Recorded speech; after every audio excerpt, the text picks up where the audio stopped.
I can hear you. Hello, how are you? Excellent. How you doing? I'm good. Awesome. So where are you at this afternoon? Are you in New York City? Yeah, this is where I reside. Nice. Where in the city are you at? So, probably the most peculiar borough, which is Staten Island.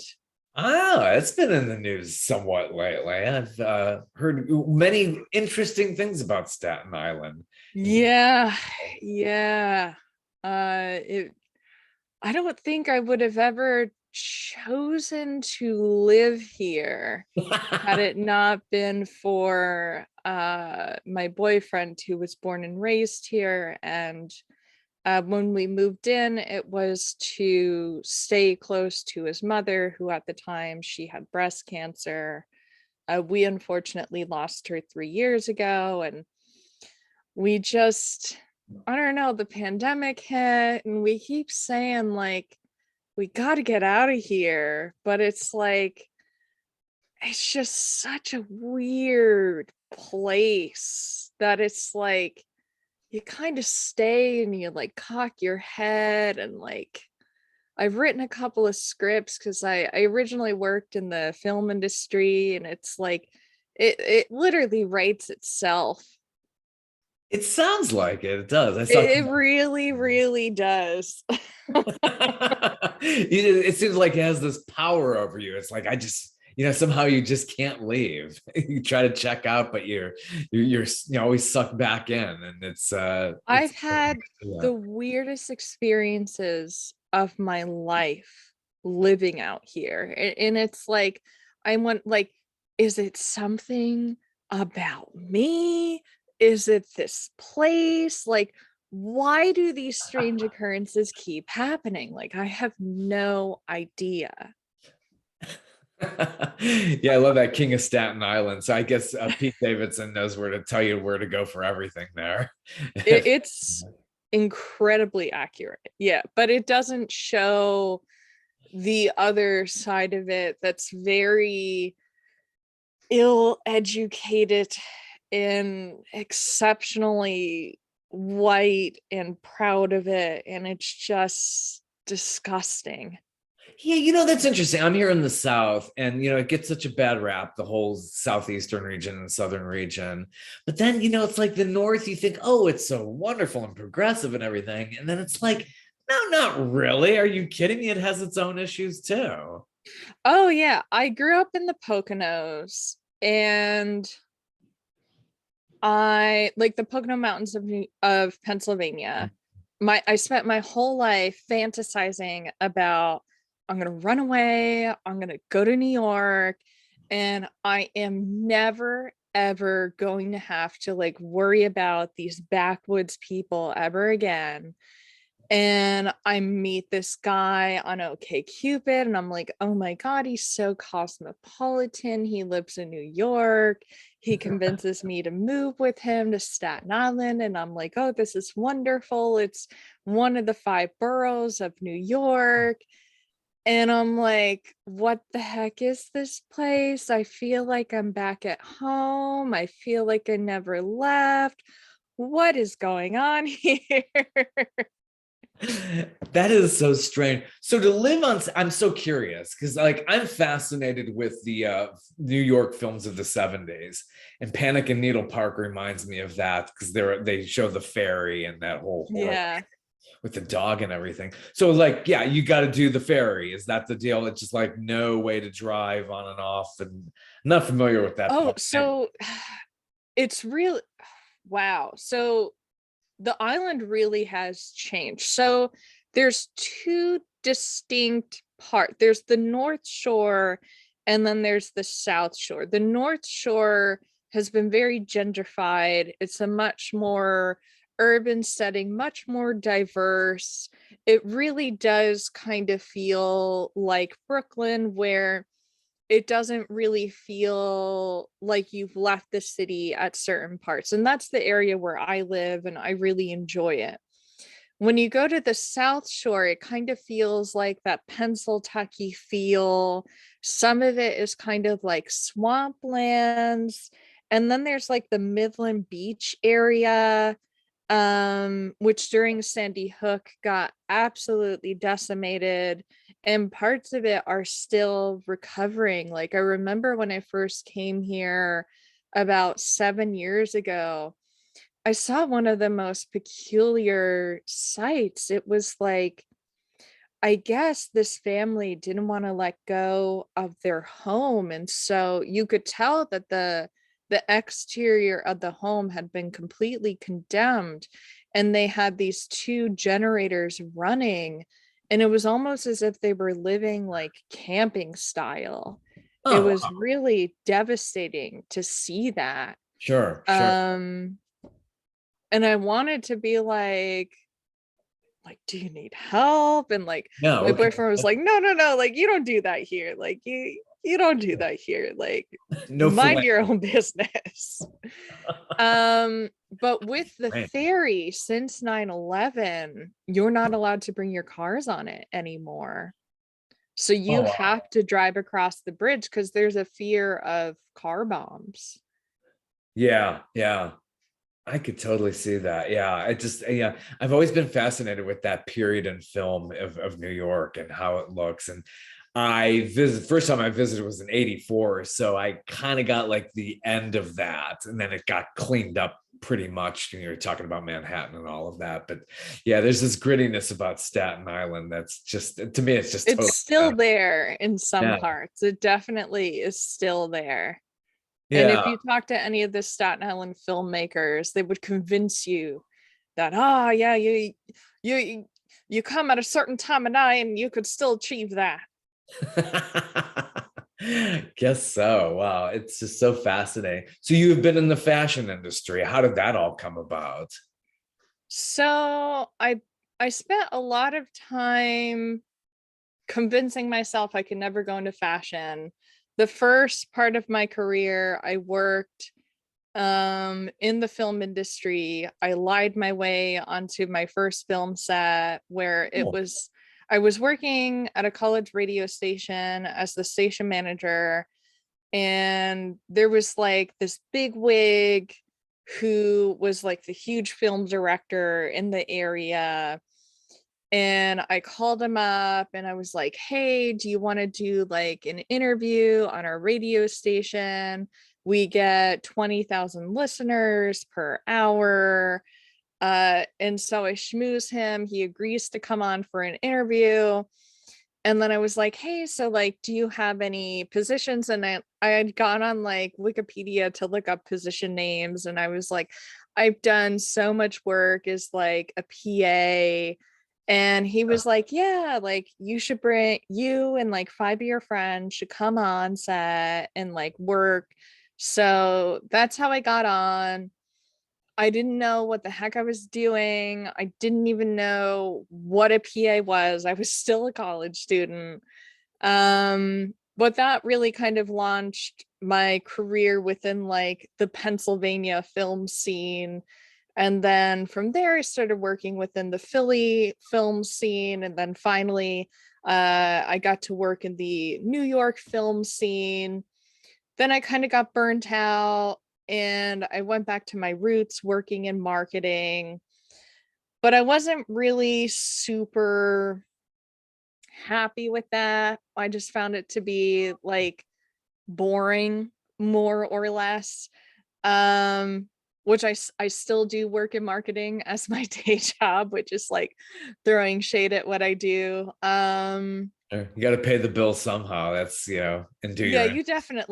you definitely do. But my boyfriend, who he works as a cinematographer, he also works as a machine learning engineer. He was like, well, you always talk about like wanting to like sew, like why don't you do it? And I was like overly dramatic. I was like, I I am 24. I have I am past my prime. I can never like I can't do it. All the greats have already like had their premieres. They've already had their established careers. Like it's never going to happen for me. And then the next day, his mom, Catherine, she had printed out a list of all of these sewing classes, and she was like, I think that you should do it. Like, you should go after it. You have, like, it's literally all you've been talking about since I've met you. Like, why not just give it a try? You're never too old to try.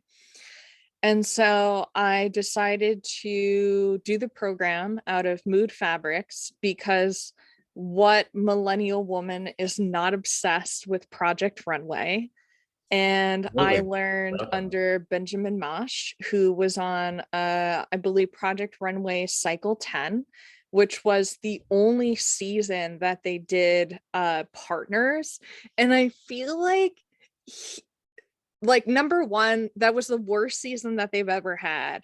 Number two, like, I feel like they just did him so dirty, because, like, he was just so nice. He never wanted to, like, overstep his partner, and I feel like he just didn't play the game right, and so he was out super early. He did way better during the redemption season. um but anyway, so I learned everything that I know from him, and from there I went on to doing a couple of different film festivals through the My Road Reel, which is sponsored through the the sound company Road, where it's like, make these 3-minute short films and you could win like all these different prizes. So I decided my first project would be on Sally Hemings, who is a very controversial historical figure. She was Thomas Jefferson's Right. slave turned, was she a lover? Was she Right. not? What was it? His estate has spent so many resources trying to erase her from history. And so the take that I had was ambiguous. I really wanted the viewer to basically leave the film with their own interpretation of what their relationship was. Uh, my view is that since we don't have the facts, since we really don't know what their relationship was, I can't say. And so I wanted the Yeah. viewer to draw their own conclusions. Right. And I believe we placed third in that festival out Cool. of about 3,000 submissions. Neat. So What that did, was really yeah. cool. And it was my first time ever doing costumes. Yeah. I really wanted to do historical costuming, and that's kind of how I got into the whole world of fashion. And that's how I kind of married film and fashion. And that's really how it all kind of started. And then I've always had people kind of pushing me along the way who have been like, oh, well, like, you're really good. You should work on this person's project or this person's project, or you should do fashion week. Or and me being like, no, what are you talking about? Like, it's way, way too soon to do that. And then next thing I knew, I was doing fashion week, and I had only been sewing for 2 years. And Wow. That's it was impressive. terrifying. Yeah, but you're in the right place. Talk about right place, right time, all that stuff. You had some really great mentors. That's really inspiring to hear, and how you can go on and really combine all your favorite things together. That's fascinating. What did you shoot that? Did you shoot it on actual film, your projects, or is it all digital? So we shot it on a, oh, what was it at the time? I believe it was a Red Dragon. Neat. And we shot it. It was the first time, it was a historical house in Pennsylvania. It was the first time they had ever had a film crew there. blanking on where we shot it for some reason. Yeah. Somewhere where you just had awesome scenery, I'm sure. Yeah, it was really beautiful. Everything was original to the house. It was a great experience. The actors were absolutely incredible. We worked with Brian Kelly, who really was the split image of Thomas Jefferson. Oh, cool. Yeah. And to take something historical like that and say, hey, you leave it up to interpretation, and this is how we're gonna handle that. So I mean, that's a fascinating in and of itself. Oh yeah, whenever I'm working with actors, I really love to just kind of let them sink into the role. I had them do a lot of research on the characters themselves, and I had them kind of sink into the historical materials, which was really cool. Oh, wow. Now, where did you go to school for your undergrad? Oh, so I was going down a different path in my life originally. Yeah. I I was very, very obsessed with my bass clarinet in high school. Um, I never thought that I was going to be a performance major. I was very, very bashful. I had originally wanted to be a high school band teacher, but then I had this like freshman speech teacher when I was attending Marywood University in Scranton, where The Office was filmed. Grand. And Oh, he cool. looked at me and he was like, I can just tell you're in the wrong major. And I was like, what are you talking about? I've spent my whole life training for this moment to become a high school band Uh, teacher. And he was like, I guarantee you, in 30 days, you're going to end up in my office and you will be a film major. And wow. he was right. Yeah. Yeah. Yeah. I know that's just really awesome when somebody sees things in you that you didn't see yourself for so many years. And it's like, you were so right. And you so put me on this really good path. Yeah. Just, a very interesting one at that, too, I'm sure. Oh, yeah. I remember I called my high school band teacher before I called my mom to tell I'll never forget it. I called up Paul. His name is Mr. Paul M. Baker. Because really he's been my father figure since I lost my dad when I was 12. And I'll never forget it. The day I came back to school after losing my dad to colon cancer, like I wasn't even his student. Like I was in middle school and I was called down to the band room and he was like, let's jam. Oh, cool. And we just played for like what felt like hours. And he would always check in on me. I found out that he would go and check in on my younger brother who was in elementary school. And like he was just that kind of guy. Like he would just keep tabs on all the different music students and make sure that we were like okay, and like he really really was invested in our futures and in who we were as people. And so I called him up and I was like, I fought so hard to get to this point. I thought that this was what I wanted to do. And he was like, I'm proud of you no matter what you decide to do with your life. Like, I'm sure no matter what you decide to do, you're going to do great things. And I mean, even to this day, like every now and then I'll like shoot him an email or give him a call and kind of keep him up to date with what I'm doing. And he's just an absolutely wonderful, wonderful man. So, and it was funny, like I was more nervous to tell him than to tell my mom because like I knew like telling your mom like, oh hey, I'm a film major, like they're gonna be disappointed no matter Yeah. what. Yeah. So Yeah. she made me transfer out of this like expensive private school because she was like, come Yeah. on, I'm not spending this money. you're gonna go to the public school down the road, we're gonna get a huge pay cut, and you're Yeah. just going to do it. Yeah. So then I Yeah. went to ESU, which I did not want to go there. The first year was rough because I was commuting and I was not thrilled.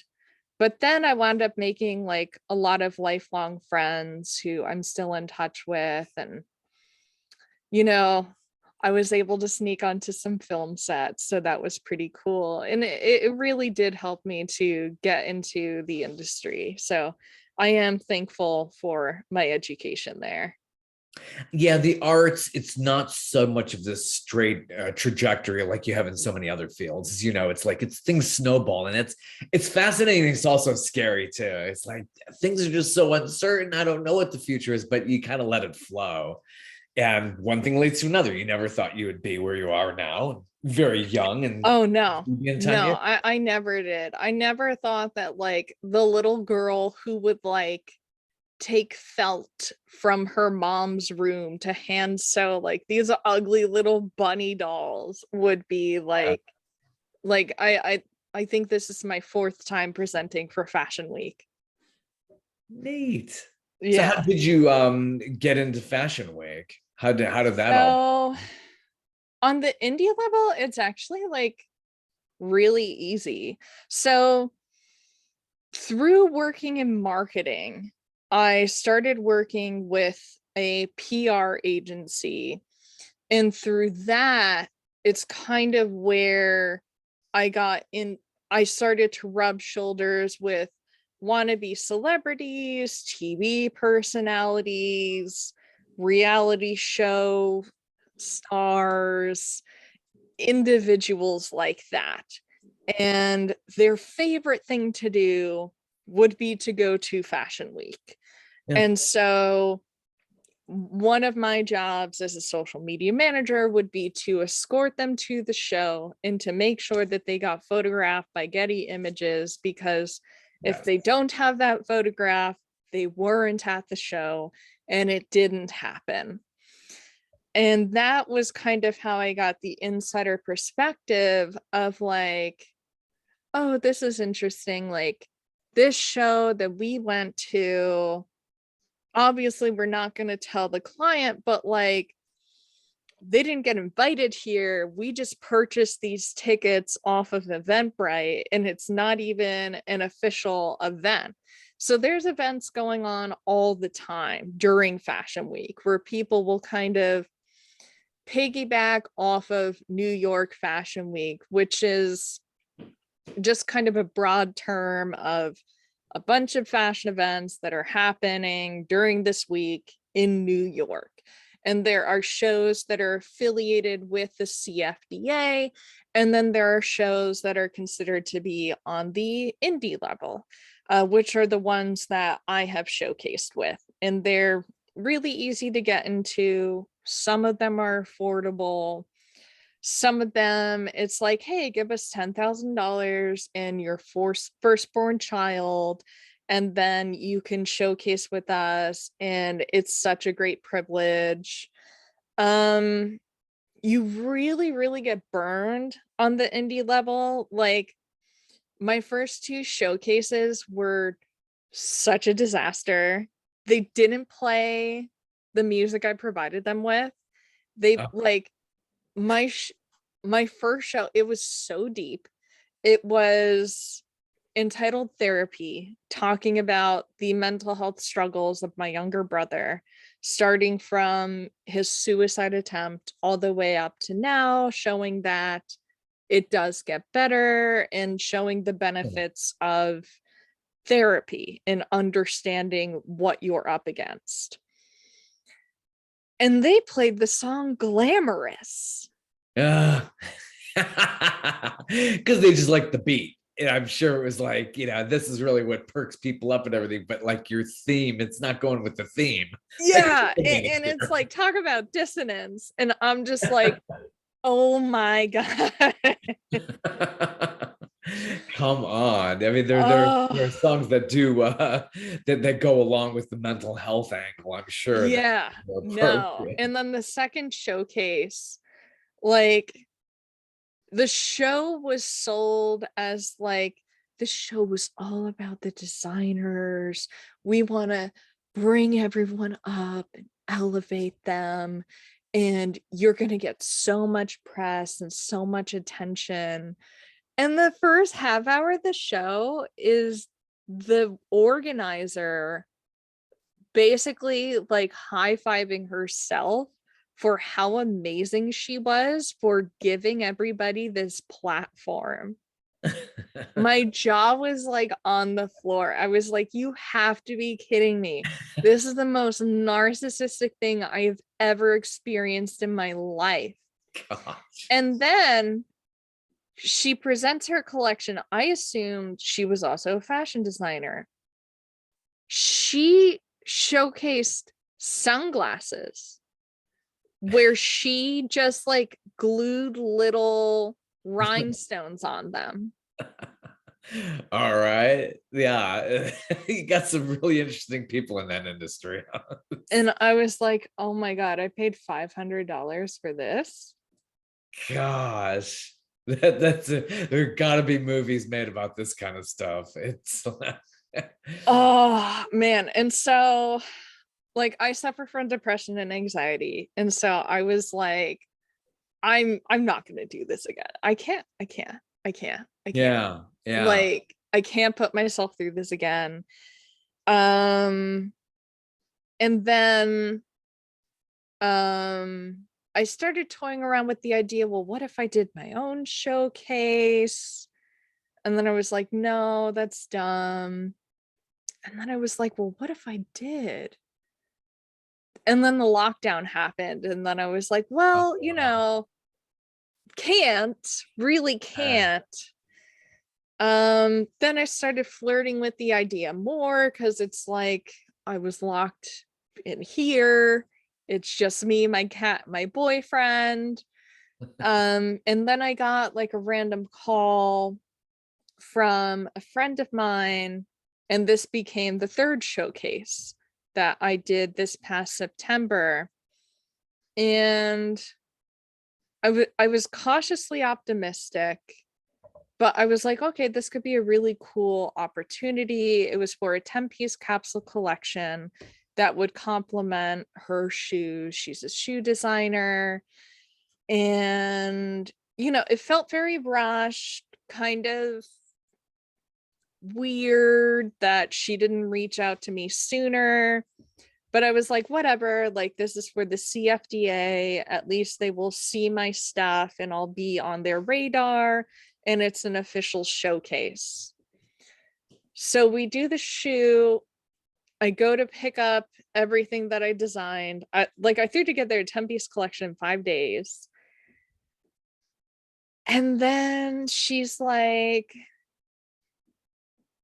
oh, like, what do you mean that you want this stuff back? Yeah. And I was like, what do you mean? What do you mean that I want the items that I designed back?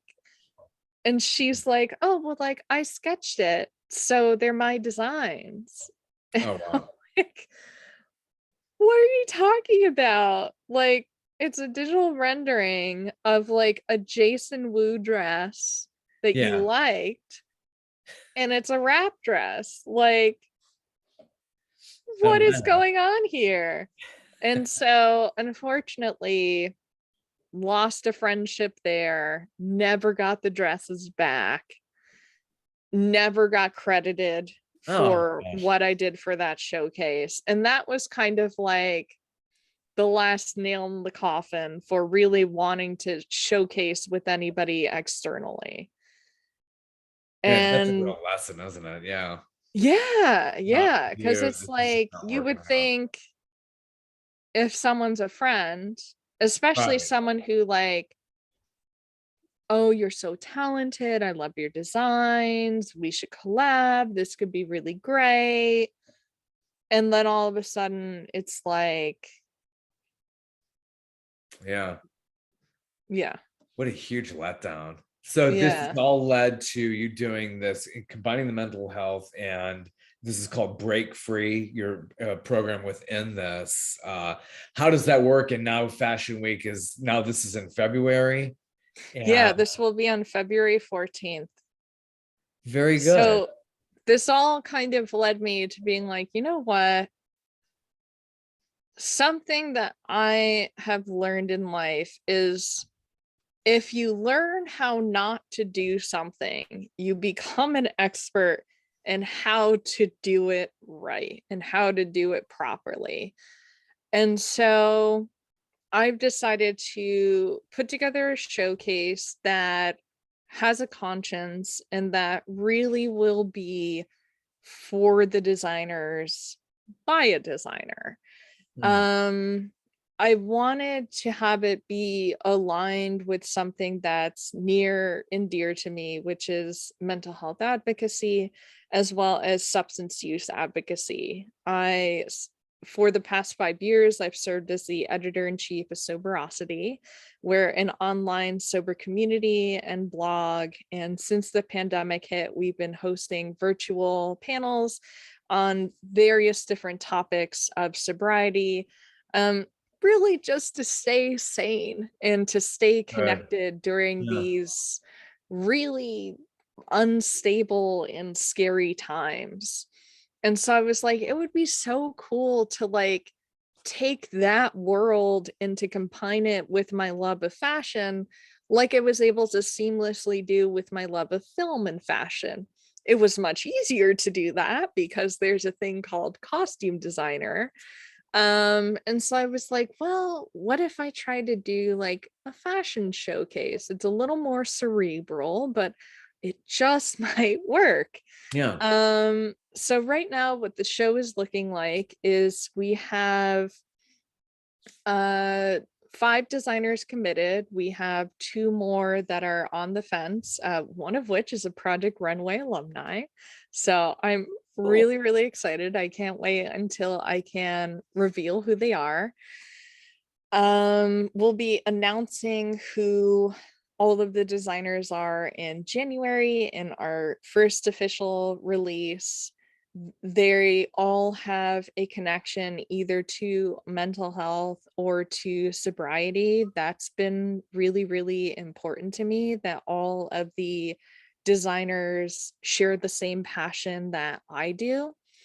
And we're turning this into a fundraiser event for 10,000 Beds, which is an organization that raises funds for those individuals seeking scholarships for substance use disorders.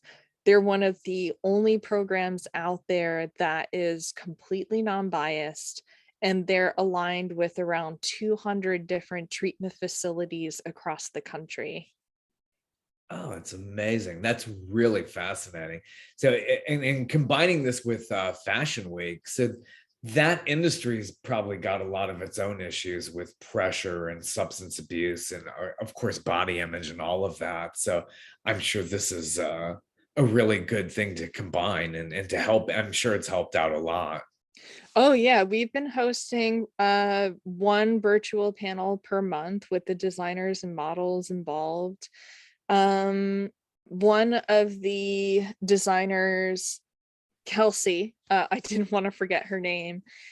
She has a mental illness similar to dissociative personality disorder, where she has 7 different personalities within her, Hmm. and her collection will be showcasing each of those different personalities. And she wants to show that her mental illness does not hinder her, but it inspires and sparks her creativity. And I just think that that's so incredible. And it's just such an honor to be able to be a part of her premiere and a part of her really flourishing as a designer. And then we have people like Andre of Love Disorder, where a portion of the proceeds for his brand goes towards battered women in Minnesota. Oh, that's just awesome. And then showcase all the different personalities, and what a creative way to do that. And I'm sure as a fashion designer, you have so much more opportunity. You get all these different personalities. So that's Oh yeah. And interesting. I think, to the best of my knowledge, I don't think there's ever been a designer showcased during Fashion Week that has done that before. It's awesome. So you have better music this time. So they'll pay attention to the type of music that you're using. So you got Yes. Once again, it will be a piece composed by my younger brother. That's what really hurt me, is that sitting there watching the runway show was my younger brother who had composed the piece. Oh wow.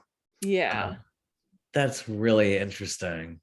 Well, I hope you're Yeah. all better. It's really hard, and I'm sure the pandemic's been really tough too, with everybody on a mental level. So, have you been faring well and just doing a lot of self-care, I would hope. Yeah, I definitely have been. It's been tough. I've been under a lot of stress and pressure with planning the showcase and with trying to put together the collection. I went through just like this funk where it took me 2 weeks to put together the chiffon top. Chiffon, for whatever reason, is just the bane of my existence. And then today I put together a dress in like 3 hours. And it's just like, Wow. So you really don't have to go very much anywhere. I mean, you've got the type of career where it's like, you're not forced to have to be an essential worker and have to go on location somewhere. yeah, well, that's been the weirdest thing with what I do. So like I worked on this film cram with the absolutely brilliant Avi Siddell, and we just won the audience award at the Austin Film Festival. Hmm. And so like half of the time that I was working on that project, I would be like interacting with the actors through Zoom and like just like making sure that they had like the costumes and everything on properly. It's really like bizarre. Like with some of the projects that I've been working on, like I won't even step foot on set. Like I'll just ship it off and Yeah. I'll be like, well, I hope they know how to put a button down shirt on, and I hope it fits. Well, I mean, if any industry that has been dealing with COVID protocols, it's definitely been film and TV. They've just Oh been yeah. exceptional in testing and making sure people are vaccinated. We've seen some little dust ups of people who don't want to comply with certain things, and they do that at their own peril, I'm sure. But yeah, it's one of those industries that's doing very, very well. So at Fashion Week, so this is your show. It's February 14th. Is it on Yeah, Valentine's Monday, February 14th, Valentine's Day. I did not realize that when I was scheduling it. Day? It's weird. Usually Fashion Week is a whole week. And then I looked at the calendar. I was like, oh, it's only 4 days this year. I believe it's only from the 10th to the 14th. I must admit, I am definitely a little nervous with the cases rising, but from what I've heard, it doesn't sound like we're going to be shutting down. Uh-huh. I am offering this as a hybrid event. So those who are nervous about COVID, we will be live streaming it. Um, so there will be that option, and we'll be following all protocols. So if they do start limiting capacity, we will also be limiting capacity for those physically in the space as well. Oh, that's really awesome. Seeing virtual panels involved with this and talking about substance abuse and mental health. It just sounds all just really fascinating and entertaining as well. So you're also the director of Lady Cat. What's the story behind that?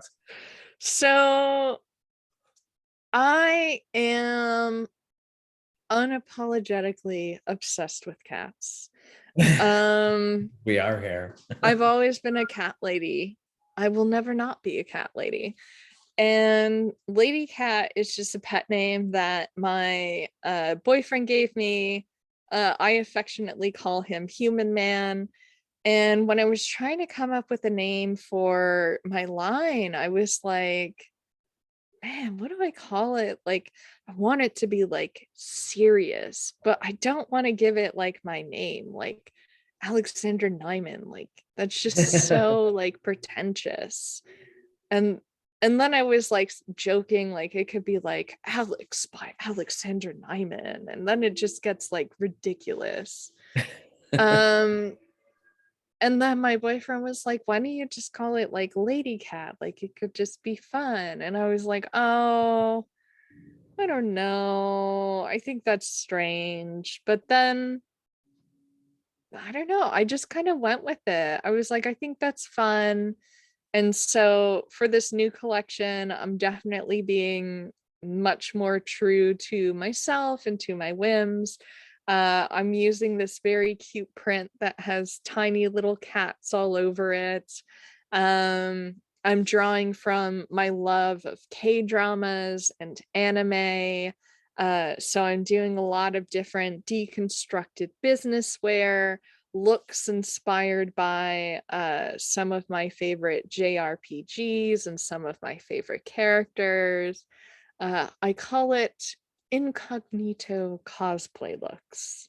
Oh, how cute. That's really, really cool. And you're on Twitter as Lady Cat Fashion, if anybody wants to follow Yes, and everything. I am on Instagram as I am Lady Cat. And then if you want to follow the journey of the showcase, it is as Break Free NYFW, so New York Fashion Week. The other pretty cool thing that we're doing to kind of incorporate the sober community for the show is we'll be serving mocktails. Oh, So that's fun. I'm Yeah. very excited about that. We have Fever Tree that will be providing ginger beers. I picked up a couple and like it really hits you over the head with like the taste of ginger, but it's very, very delightful. And then we have some from Curious Elixirs and from Lyre. And then we'll also have a tea section from Dollar Tea Club. So I'm really excited about that. Oh, how exciting. That sounds really, really cool. And the venue is called Fondue, where you're holding your Yeah, the Fondue. I believe it actually used to be the Nike factory store in Herald Square. Huh. And then when the pandemic hit, I guess Nike got rid of their contract with them and they were like, what do we do with this space? We're in the middle of a pandemic, we're locked down. And I guess they kind of saw that people were still having events and it was a very desirable space. And so they were like, hmm. So they decided to rezone and to go from retail to event rentals. And they're doing all these like really gorgeous renovations to the space to the point that it's changed quite a bit since I've even seen it. And there's renovations planned uh even beyond what uh what Nice. we've discussed. So I was like, like, is it gonna, will the chandelier be there when we have our show? And they're like, no promises, but maybe. And I'm like, I really want the chandelier, please, please, that would be wonderful. That's so cool. And being the editor in chief of Soberosity, how often are you up? That's a great website, by the way. Was it soberosities.com? It's just, Yes, soberosity.com. and how often are you updating that and putting articles on there? It's a really well designed site too. Thank you. Thank Uh, you. I just led the rebranding initiative for that about 6 months ago. It had been a long, long time coming. We usually try to update twice a week. Sometimes we get backlogged, life gets in the way. During the holidays, it gets really crazy where it will be like near the end of the year. We'll have like a new article coming out like almost every day, it feels. We'll usually do one featured interview, and that will either be of an influencer or of a notable individual, and they'll share with us their sober story or their mental health journey. We have Nicole Arts. She is our licensed therapist. So she'll kind of hit it from the clinical perspective. Then we have Gary Boucher. He is our resident spiritual writer, and he'll write about things from a world religion perspective. And each month, he'll try to hyper focus on a different world religious perspective on sobriety. And then we have our resident poet, and he will take somebody's sober testimonial submission and transform that into either a poem or a short story. And then we'll have current events that will go up, and I'll do my letter from the editor. And then we'll feature the different events that are going on. That's really cool. Well, best of luck with Fashion Week. It's February this time around. Usually that's in September. So there's two different major fashion weeks that happen. Okay. One in February, one in September. So it's spring, summer, fall, winter. And then there is the resorts that happen. There's the one that happens in June, July, and then there's the one that happens in between that. When is that? I want to say it's maybe like December, January, and then there will be like a bridal fashion week, and then there will be a couture fashion week, Oh, wow. and then there will be the Miami swim week, and then there's the really weird tape swimsuit fashion week, which I can't get behind, but whatever floats your boat, floats your boat. All these spin-offs, you got to keep it going throughout the year. That's I know, it's so hard to keep up with. wow. Yeah, I'm really, really excited. I hope that COVID doesn't postpone it, but if it does, we'll be coming back for resort. We'll probably do it in June, but fingers crossed we'll be able to proceed safely for February 14th. Yeah, best wishes for all of that, and all your continued success doing your fashion and your marketing and everything. So all exciting stuff. So yeah, definitely check that out if you're in New York. Valentine's, check out the show. This showcase sounds really awesome. Yeah, thank you. We have tickets available on Eventbrite. All are welcome. And let me know if you're interested in attending as well. I'll send you a complimentary ticket. Well, thank you so much. And if I wanted to look at it for anybody who goes on Eventbrite, how do we find you there? I think you could just search Break Free New York Fashion Week and it should show up. Very cool. Awesome. Well, best wishes. Yes, same to you, and happy holidays and enjoy your new year. You too. Have a good one. All right. Take Thank you care. so much. Bye-bye. Bye.